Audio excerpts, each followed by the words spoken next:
Hello everyone, welcome back to my channel Learn from IZ। मैंने अपनी previous video में natural causes discuss किया था। आज का टॉपिक है ह्यूमन कॉजेज। सेकेंड कॉज है हमारा human causes. Human causes are related to chance of loss due to human beings और एम्प्लॉयज ऑफ द ऑर्गेनाइजेशन।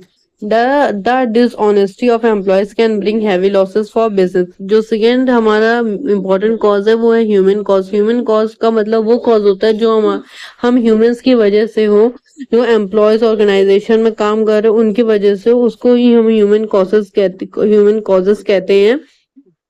जैसे मान लीजिए कोई अगर एम्प्लॉय बेईमान है, डिसऑनेस्ट है, तो इससे भी बहुत बड़ा हैवी लॉस होगा बिजनेस में।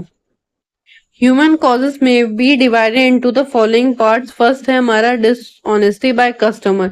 When the customer start stealing things are unable to make payment, the business risk is created. अब डिसऑनेस्टी बाय कस्टमर, जैसे कस्टमर की तरफ से कोई बेईमानी हो गई, अब सपोज करिए वो दुकान पे शॉप पे आए कोई सामान खरीदने और कोई सामान उन्होंने चुरा लिया, तो इससे भी बिजनेस को लॉस है। और अगर वो सामान लेने के बाद भी उधार लेके जाते फिर उसके बाद वो पेमेंट नहीं करते या पेमेंट देने में आनाकानी करते, तो इससे भी बहुत बड़ा रिस्क क्रिएट होता है बिजनेस में।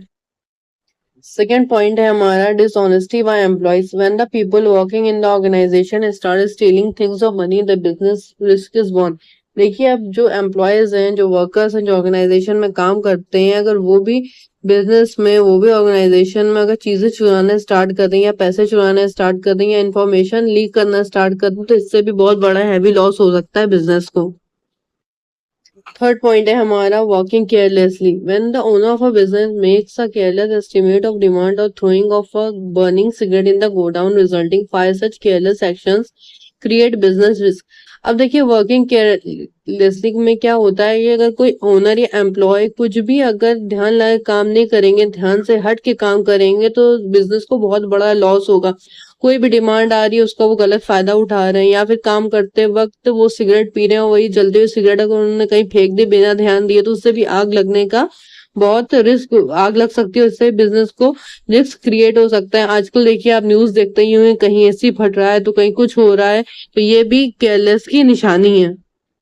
फोर्थ पॉइंट है हमारा strike and lock out. Sometimes there is a dissatisfaction among the laborers because of the decisions taken by the managers. The dissatisfaction of the laborers finally changes itself into the strikes or lockout, which create business risk. अब क्या होता है, कभी कदार ऐसा होता है, कोई ऐसे डिसीजन जो होते हैं वो कंपनी की तरफ से या मैनेजर की तरफ से, ओनर की तरफ से ले लिए जाते हैं, जो उनके हक में तो अच्छे होते हैं, वो लेबरर्स के हक में अच्छे नहीं होते हैं। तो लेबर नाराज होकर क्या करते हैं, स्ट्राइक करना स्टार्ट कर देते हैं। और जब वो स्ट्राइक करना स्टार्ट कर देते हैं कि उनकी मांगे पूरी करो, तो जब प्रोडक्शन ही नहीं होगा तो बिजनेस कहाँ से, जब काम ही नहीं होगा तो बिजनेस कहाँ से पैसा बनाएगा।